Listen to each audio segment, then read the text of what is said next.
Oppenheimer presenta. Llega a usted por cortesía de...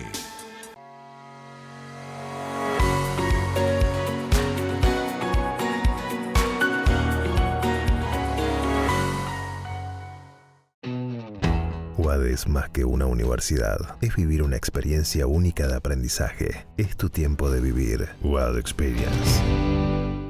¿Sabías que según un estudio de la Universidad de Oxford, casi la mitad de los trabajos actuales podrían dejar de existir en 10 años? La inteligencia artificial llegó para quedarse. ¿Cómo te va a afectar la automatización? ¿Cuáles son los trabajos del futuro? Andrés Oppenheimer te lo cuenta en su nuevo libro, Sálvese quien pueda. Y no te quedes atrás. Encuéntralo en librerías.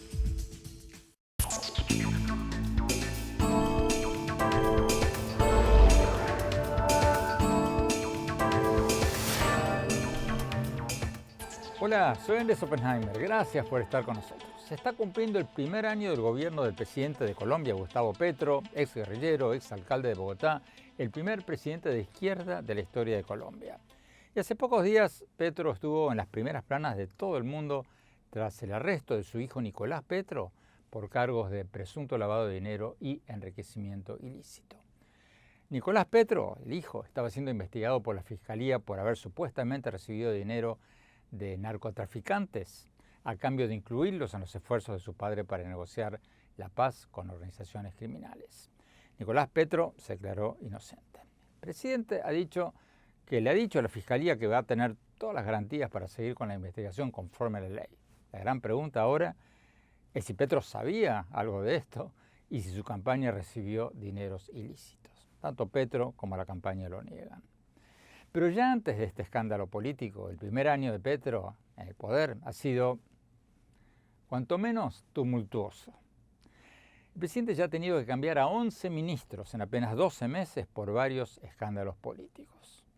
Por lo menos 2 importantes partidos políticos tradicionales que lo habían apoyado en su candidatura ya han roto sus alianzas con el gobierno. Y ahora Petro no tiene la mayoría necesaria en el Congreso para aprobar sus reformas. Por otra parte, el crecimiento económico de Colombia ha bajado a un 1% proyectado para este año, según estimados del Fondo Monetario Internacional. Y en política exterior, Petro ha sido criticado por haber restablecido relaciones diplomáticas con Venezuela y ha ayudado a legitimar al dictador venezolano Nicolás Maduro, sin obtener, hasta ahora por lo menos, ninguna concesiones de Maduro en materia de democracia y derechos humanos. Petro dice que quiere ayudar a encontrar una solución en Venezuela. Hoy vamos a hablar con 2 importantes figuras de la política colombiana, del gobierno y de la oposición. Vamos a escuchar las 2 campanas. Vamos a tener con nosotros al ministro del Interior del gobierno de Petro, Luis Fernando Velasco. Y después vamos a tener al expresidente de Colombia, Iván Duque, que terminó su mandato el año pasado y es uno de los más severos críticos del actual presidente. Vamos a las entrevistas. Empecemos con el ministro del Interior de Colombia. Lo entrevistamos pocas horas antes del arresto del hijo del presidente y hablamos sobre el balance del primer año del gobierno de Petro. Veamos lo que nos dijo.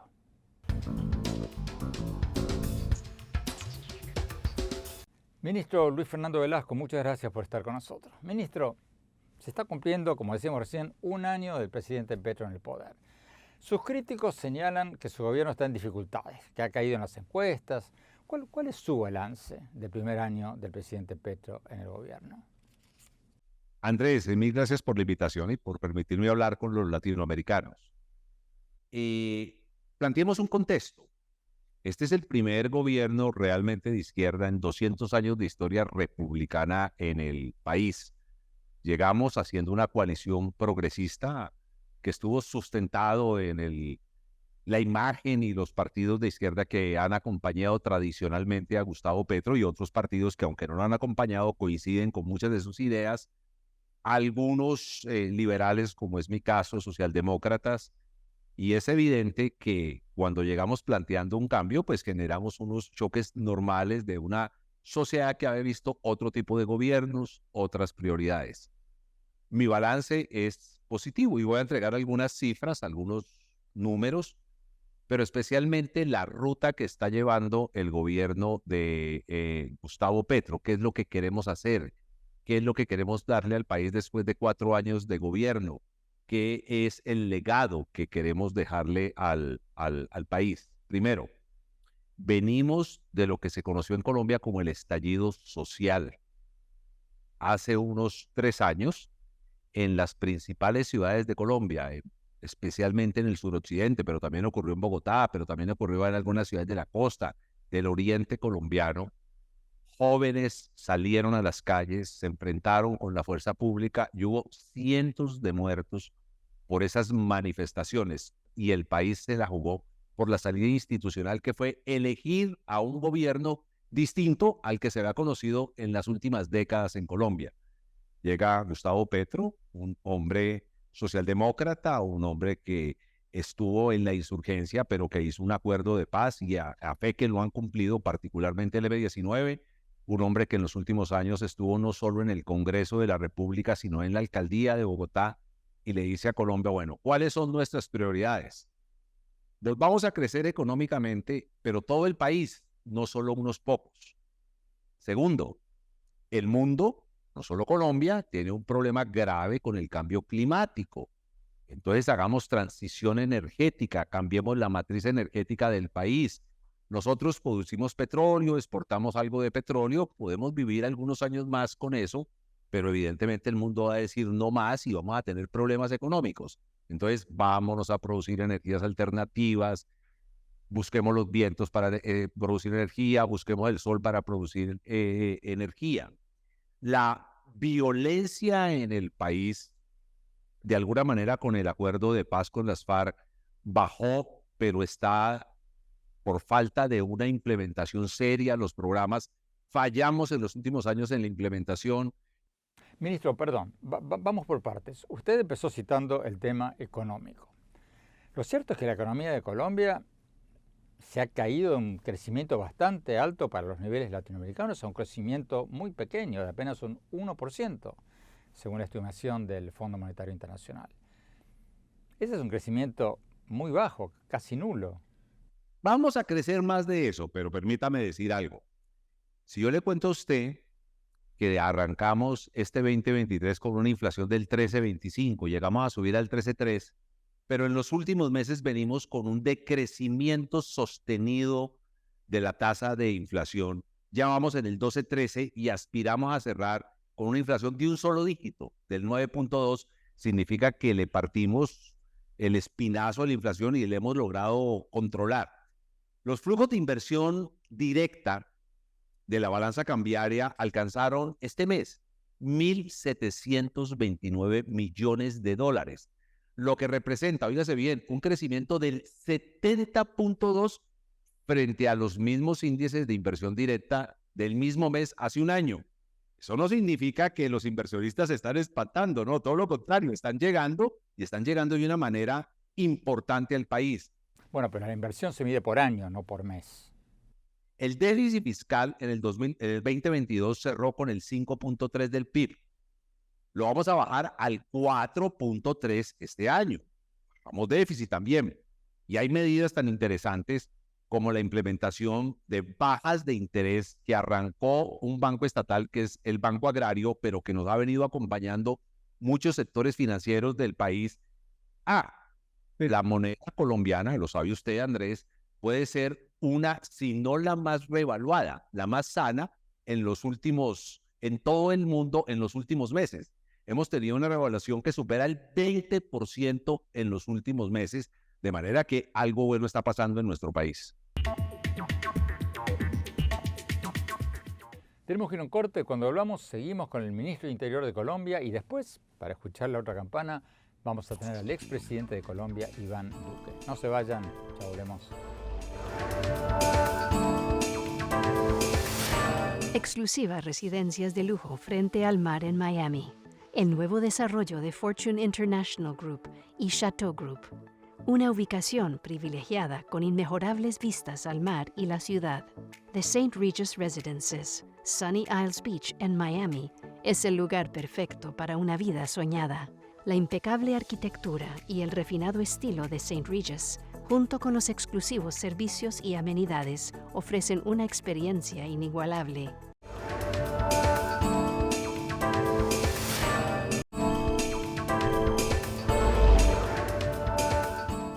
Gracias por seguir con nosotros. Estamos hablando con el ministro del Interior de Colombia, Luis Fernando Velasco, sobre el balance del primer año del gobierno del primer presidente de izquierda de Colombia, Gustavo Petro. Sigamos viendo la entrevista.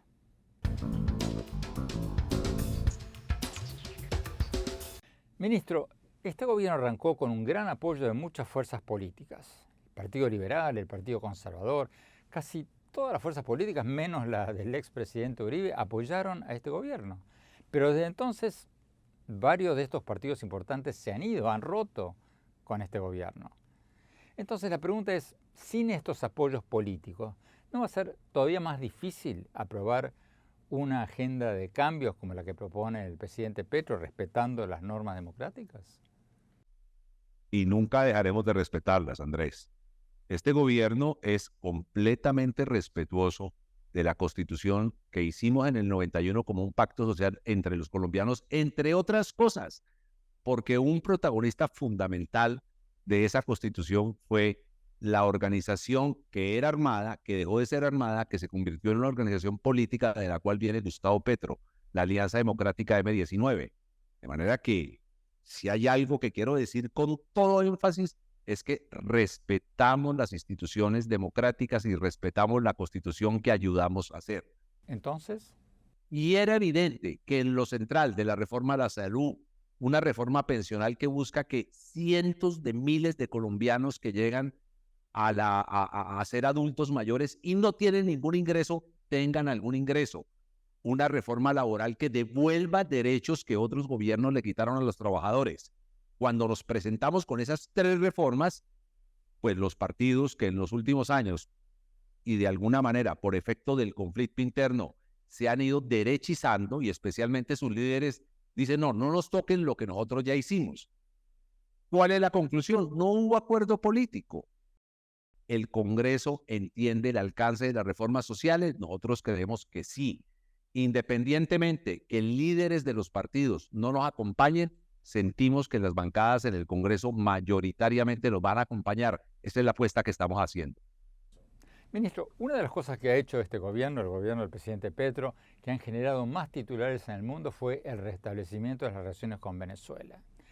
¿Qué dice usted del argumento que lo que han hecho ustedes, lo que ha hecho el gobierno de Colombia, es ayudar a legitimizar a una dictadura a cambio de nada? Se la pongo al revés, Andrés. Colombia y Venezuela tiene, no recuerdo la cifra exacta, 1000 y pico de kilómetros de frontera, probablemente más. ¿Qué terminó ocurriendo? Que le entregamos, por no manejar la frontera a través de los estados, de los gobiernos, de nuestra fuerza pública, le entregamos la frontera a grupos ilegales. Y esos grupos ilegales hicieron que siguiese construyéndose un comercio, pero un comercio ilegal, informal, escondido, en donde el comerciante que tenía que llevar algo tenía que pagar extorsión, el que quería entrar a algo tenía que pagar extorsión.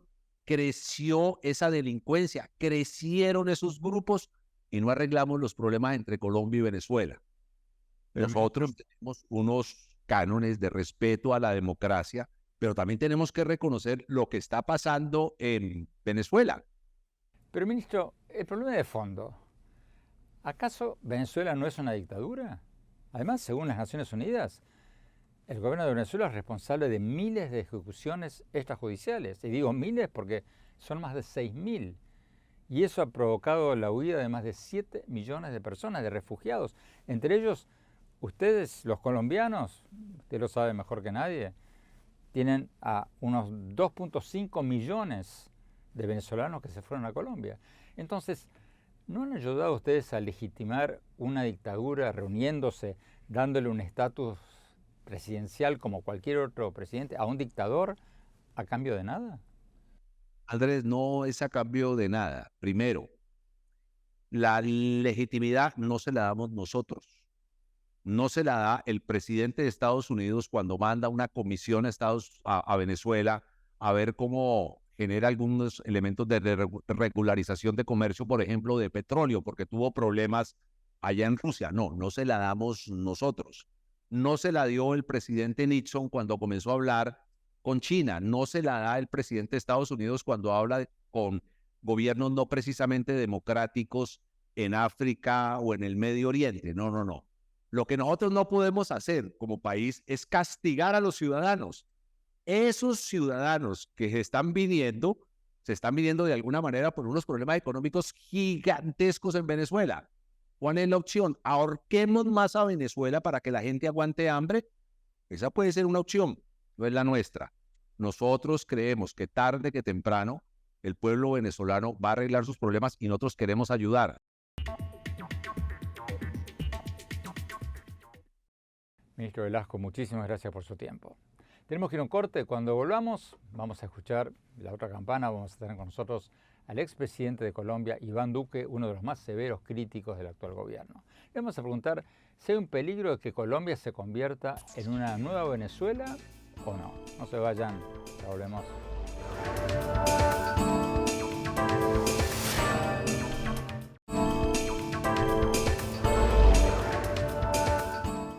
Gracias por seguir con nosotros. Estamos analizando el balance del primer año de gobierno del presidente de Colombia, Gustavo Petro. Ex guerrillero, ex alcalde de Bogotá, es el primer presidente de izquierda de la historia de Colombia. En los bloques anteriores hablábamos con el actual ministro del Interior del gobierno de Petro, Luis Fernando Velasco. Ahora, para escuchar la otra campana, vamos a hablar con el expresidente de Colombia, Iván Duque, que dejó la presidencia el año pasado. Es uno de los críticos más severos del actual presidente. Dicho sea de paso, este programa le viene pidiendo desde hace más de un año una entrevista a Petro, pero hasta ahora no hemos tenido suerte. Vayamos con el expresidente Duque, veamos lo que nos dijo cuando lo entrevistamos hace muy poco.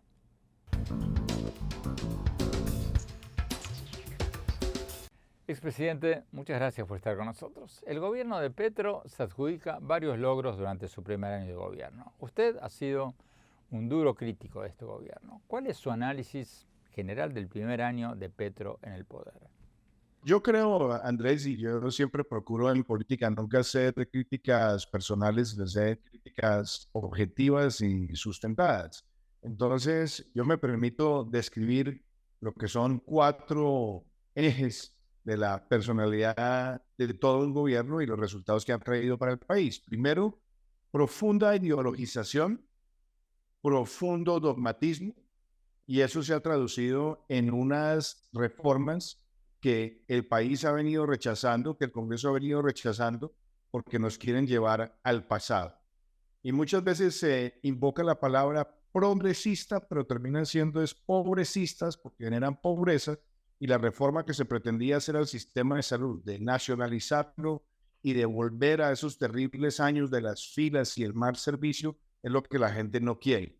Y tanto así que el sistema de salud de Colombia hoy, que es mixto, público-privado, fue rankeado en la respuesta contra el COVID-19, que nos permitió a nosotros ser el primer país en el índice de Bloomberg de resiliencia frente a la pandemia. Entonces, ese es un rasgo. Segundo rasgo, unas reformas todas antiempresariales, se ve con estigmatización al sector privado, y eso, por supuesto, ha repercutido en afectar el mercado de la vivienda, que ha caído más de un 60% en ventas, que también se traduce en una pérdida de empleos. Hemos visto una reforma pensional que quiere prácticamente quitar a los colombianos la libertad de elegir y que quiere por la puerta de atrás nacionalizar el ahorro pensional, y una reforma laboral que lo que está diseñada es para satisfacer a la élite sindical y no para detonar empleo, entre otras cosas encareciendo los costos laborales de nuestro país. Entonces, ese rasgo de la personalidad, combinado con toda la desmoralización y desorientación que hay en materia de orden público para que la fuerza pública pueda actuar de manera efectiva, y sumado también a la pérdida de confianza de muchos sectores, pues todo eso también se traduce en una desaceleración económica, y por supuesto muchas de las medidas que se han tomado también han tenido graves implicaciones inflacionarias. Entonces, un balance muy lúgubre en materia económica, en materia social y por supuesto en materia de seguridad. Pero, expresidente, para ser justos, también es cierto que los opositores de Petro habían vaticinado que se venía un desastre económico si ganaba Petro. Y bueno, al final no fue catastrófico. La economía se enfrió, ha caído, pero no ha habido realmente una catástrofe económica. El dólar llegó al principio del año a 5.000 pesos y ya está en menos de 4.000. El desempleo ha venido bajando. Entonces, ¿qué responde usted al argumento de que se equivocaron los analistas que creían que el primer presidente de izquierda de Colombia traería un colapso económico? Bueno, yo creo que como todo, todos los extremos son malos, pero partamos de una base. Colombia creció al 10.7 en el año 2021, creció al 8.5 en el año 2022. Y este año de pronto con las justas llegará al 2%. Eso es una tremenda desaceleración. La popularidad de Petro ha caído en varias encuestas. ¿Usted cree que su pérdida de popularidad lo va a volver más conciliador con la oposición o por el contrario más confrontacional? No pareciera más confrontacional, porque cada vez que el gobierno intenta presentar una reforma y el Congreso no la aprueba, le amenazan al Congreso con que le van a sacar a la gente a la calle para que sea el pueblo el que legisle. Y eso claramente es una intromisión en la separación de poderes. A los presidentes los eligen y están legitimados, por supuesto. Y además hay que tener en cuenta que el presidente ganó por un margen mínimo las elecciones en el año 2022. Y hay un Congreso que también tiene la legitimidad de haber sido elegido. Y el Congreso también está en el derecho constitucional de buscar el interés general, de poder hacer modificaciones a los proyectos que presenta el gobierno. Y el gobierno tiene que cambiar su actitud y ser mucho más conciliador. Tenemos que ir a un corte. Cuando volvamos, le vamos a preguntar al expresidente de Colombia, Iván Duque, si hay un peligro de que Colombia se convierta en una nueva Venezuela o si eso es una exageración. No se vayan, ya volvemos.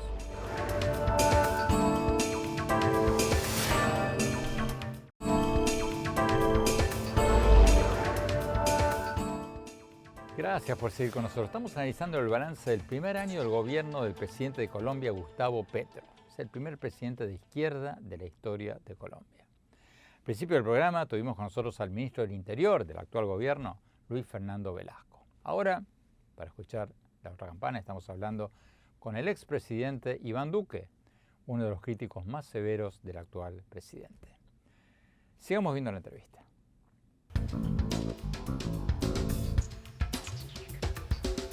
Expresidente Duque, ¿hacia dónde va Colombia? ¿Usted ve una toma gradual de las instituciones democráticas por parte de Petro, por parte del presidente, como pasó en Venezuela, o no? En otras palabras, ¿peligra la democracia en Colombia?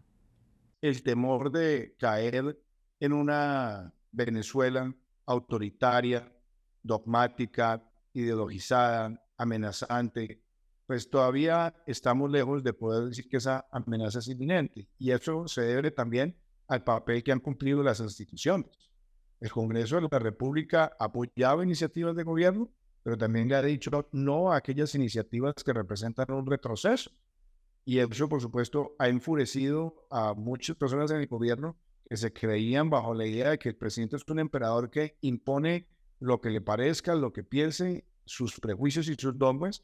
Eso hasta ahora no ha pasado y lo que esperamos es que el tránsito de las reformas sea un tránsito de gran consenso, donde podamos mantener lo que se ha construido con tanto esfuerzo y donde no estemos estatizando una economía que ha venido teniendo una participación mixta y que la propia Constitución de Colombia reconoce no solamente que somos un Estado social de derecho, sino que hay una función social de la empresa, pero donde se respeta la iniciativa empresarial.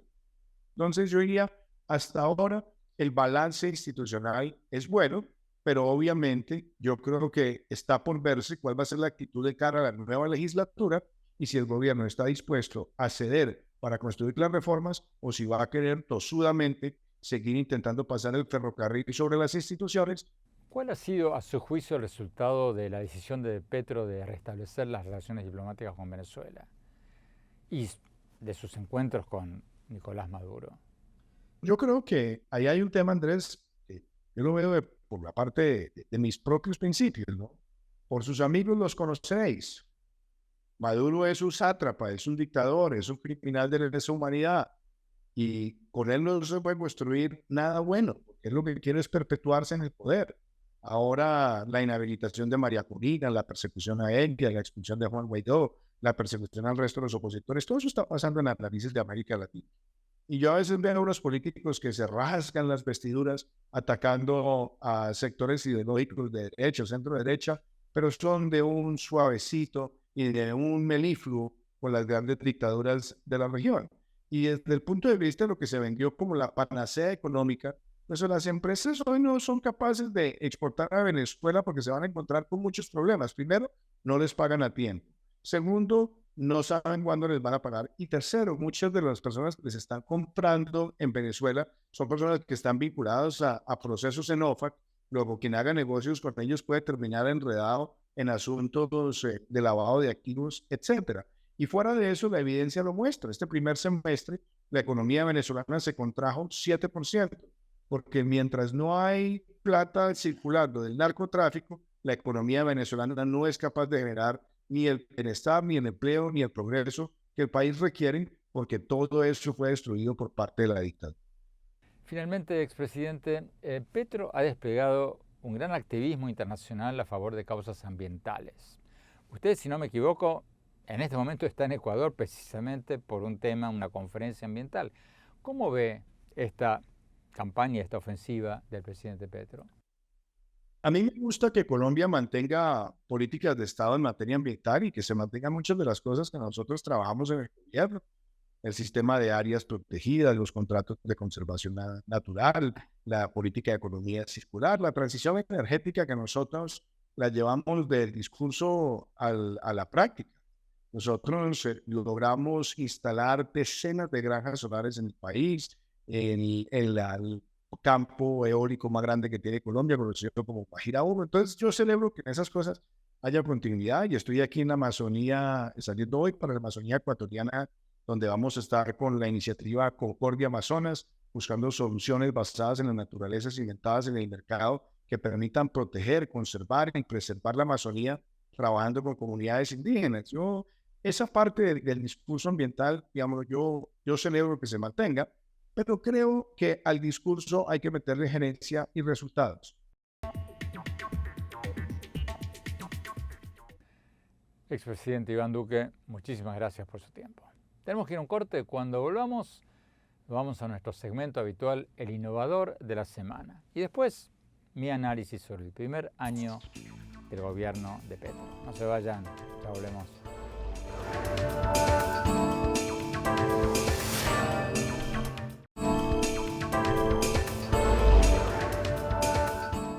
Gracias por seguir con nosotros. Vamos a nuestro segmento semanal, El Innovador de la Semana. Hoy vamos a tener con nosotros a Aldo Marzolo, director general de Cognitiva. Es una especie de chat GPT para pequeñas y medianas empresas. O sea, una herramienta para que las pequeñas y medianas empresas puedan usar la inteligencia artificial para hacer marketing digital, servicios de atención al cliente y varias otras cosas. Vamos a Santiago de Chile, vamos a preguntarle cómo lo hacen. El Innovador de la Semana es presentado por falabella.com, un nuevo punto de partida. Aldo Marzolo, muchas gracias por estar con nosotros. Aldo, cuéntanos por favor, ¿qué hace Cognitiva? Ustedes dicen que les ayudan a las pequeñas y medianas empresas a usar el chat GPT y la inteligencia artificial para aumentar sus ventas. Pero, ¿cómo funciona esto? A ver, te explico de forma fácil. Cognitiva es una empresa que acelera la transformación digital. Eso quiere decir que ayudamos a las empresas a disponer de sistemas que sean lo más interactivos posibles, procesando lenguaje natural, o sea, estableciendo conversaciones naturales que tienen las personas con sus clientes, en este caso las empresas con sus clientes. Y de esa manera llevamos la inteligencia artificial interactiva para poder capturar mucha información, para poder sobre esa información realizar análisis y tomar acciones, de manera que las empresas puedan estar más cerca de sus clientes, informados en tiempo real de todas las interacciones que tienen a lo largo de la cadena de valor, y de esa manera poder tomar las mejores acciones desde un punto de vista más operativo. Dame un ejemplo, por favor. Supongamos que yo tengo una ferretería en Santiago de Chile, o en Bogotá, o en Buenos Aires, o en la Ciudad de México. ¿Qué hacen ustedes? ¿Me ayudan a vender tornillos? ¿O tienen robots que atienden a los clientes por teléfonos? ¿O qué? En el caso de la ferretería que tú me estás proponiendo, como un ejemplo, nosotros podemos habilitarle distintos puntos de contacto digital en distintos dominios que me permiten, por ejemplo, atender ciertos requerimientos relacionados con información del producto. Pero más que atender solamente ese tipo de requerimientos en particular, yo puedo ir creciendo en mi alcance para ir siendo mucho más interactivo, mucho más cercano a ti. Por lo tanto, puedo incorporar sistemas en los cuales yo voy a recoger reclamos por parte tuya, yo te voy a poder cobrar en caso que tengas créditos conmigo, y yo voy a poder armar una laguna de datos, voy a poder armar una fuente de conocimiento que los puedo integrar a los sistemas de una empresa o que puedo generar ese conocimiento solamente a través de la habilitación de estos puntos de contacto digital con tus clientes, de manera que empiezo a entender la dinámica en la cual tú operas. Cuando yo tengo claridad en qué tipo de preguntas me haces, qué tipo de reclamos me realizas, qué tipo de comportamiento de pago tú tienes conmigo. Yo puedo, por ejemplo, predecir si es que estás contento o no estás contento, si es que hay un índice de satisfacción realmente apropiado para yo ofrecerte un producto determinado, y de esa manera efectivamente yo puedo mejorar las tasas de conversión de venta. ¿Qué le respondes al dueño de esa ferretería imaginaria que te dice que él tiene un negocio familiar, que lo heredó de su padre, de su abuelo, que tiene una clientela tradicional, que prefiere la atención humana y que un robot que contesta el teléfono en lugar de atraer clientes los ahuyentaría? ¿Qué le responderías? A ver, le respondería que la inteligencia artificial, primero, ya es un hecho, una realidad. Está hoy día habilitado, si es que uno habilita estos sistemas de manera transparente, con una ética detrás, te va a permitir atender de manera personalizada, con muy buenas capacidades de escalamiento sin perder esa cercanía con tus clientes. Pero adicionalmente nos tenemos que preocupar en el hecho de que si no se invierte en este tipo de tecnología, en este tipo de soluciones, la competencia lo va a hacer y finalmente va a empezar a traer más clientes, va a empezar a escuchar y ofrecer una propuesta de valor mucho más completa de la que uno pudiese ofrecer de manera humana sin tener una capilaridad mayor, una masificación sobre la cual puedo tener mayor inteligencia, ofrecer un producto mucho más completo de lo que estás ofreciendo y por lo tanto se lo va a comer la ola. Ese es el mensaje que yo entregaría. Aldo Marzolo, muchísimas gracias, muchísima suerte. El innovador de la semana es presentado por falabella.com, un nuevo punto de partida. Tenemos que ir a un corte. Cuando hablamos, mi reflexión sobre el tema con el que arrancamos el programa, el balance del primer año del gobierno de Gustavo Petro en Colombia. Es el primer presidente de izquierda de la historia de Colombia. No se vayan, ya volvemos.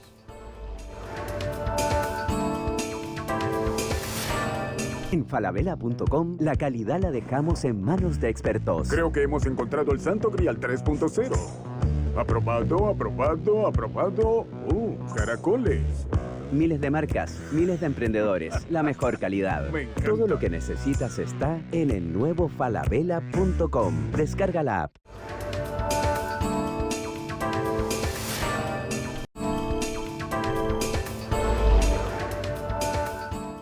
Gracias por seguir con nosotros. Mi reflexión sobre el tema con el que abrimos el programa de hoy.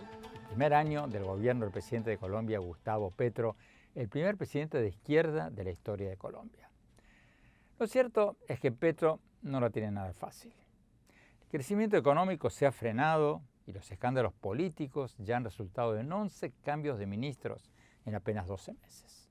Y ahora se le suma a todo esto el arresto días atrás de Nicolás Petro, el hijo del presidente, que ha sido acusado por la Fiscalía por presunto lavado de dinero y enriquecimiento ilícito durante la campaña presidencial de Petro.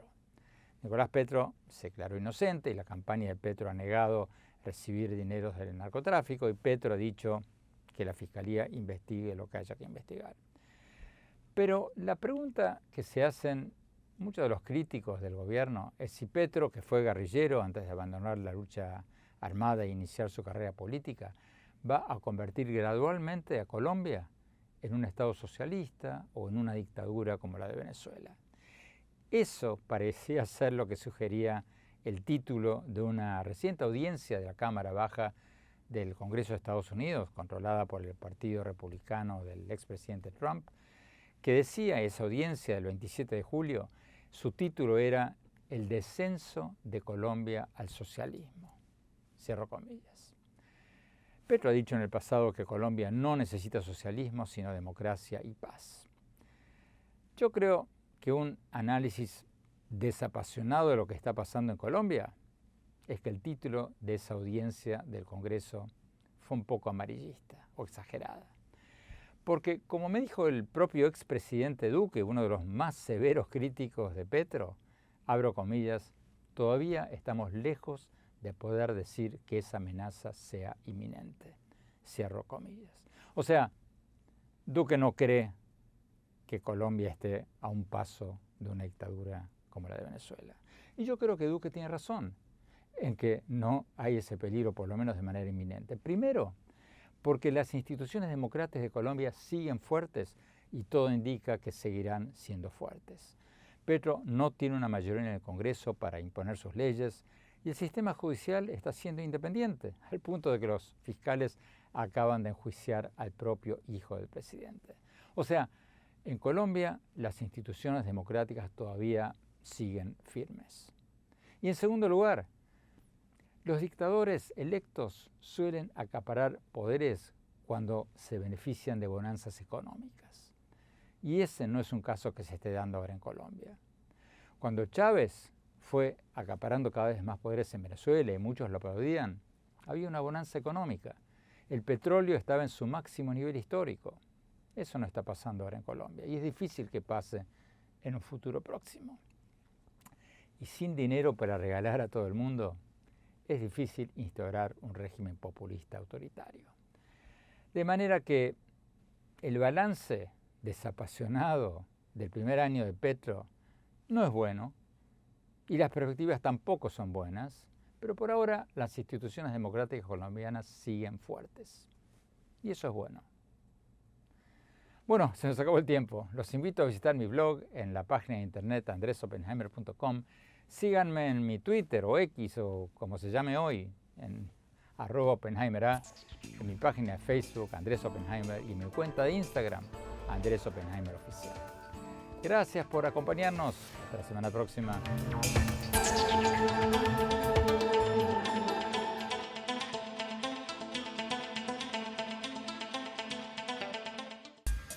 Oppenheimer presenta. Llega a usted por cortesía de...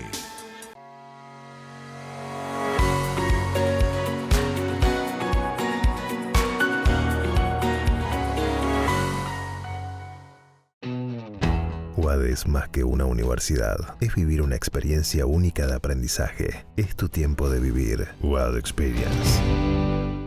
¿Sabías que según un estudio de la Universidad de Oxford, casi la mitad de los trabajos actuales podrían dejar de existir en 10 años? La inteligencia artificial llegó para quedarse.